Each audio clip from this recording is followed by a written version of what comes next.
Nakalatag na sa plenaryo ng Senado ang magiging itsura ng inaasang pagsisimula ng impeachment trial laban kay Vice President Sara Duterte sa July 6. Samantala, binigyan naman ng 3 araw ang Defense at Prosecution Panel na magkomento sa nilabas ng Korte na pre-trial order. Yan ang ulat ni Bernard Ferrer.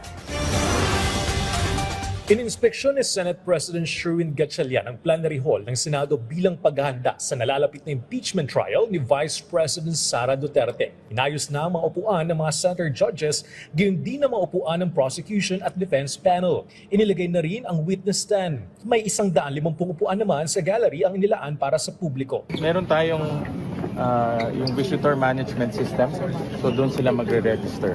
Pero not all can be accommodated. Not all can be accommodated. First come, first serve tayo. Nananatili rin ang mahigpit na seguridad sa Senado. We downgraded by allowing the visitors to come in.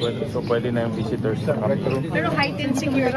Heightened pa rin on the part of Guys, sorry. the OSAA and also the mga counterparts natin. Samantala, binigyan ng impeachment court ang prosecution panel at defense panel ng 3 araw para maghain ng kanilang mga komento sa pre-trial order. Ayon sa Order of Presentation of Evidence, mauunang talakayin ng Article 4 na tumutukoy sa assassination plot, grave threats at inciting to sedition against the government.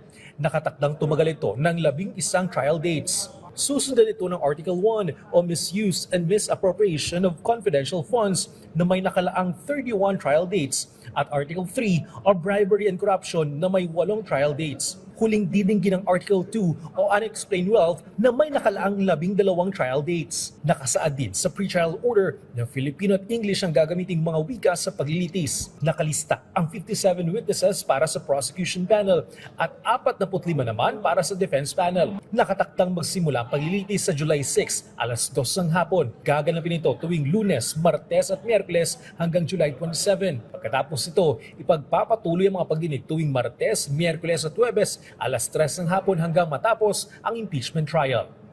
Bernard Ferrer para sa Bayan.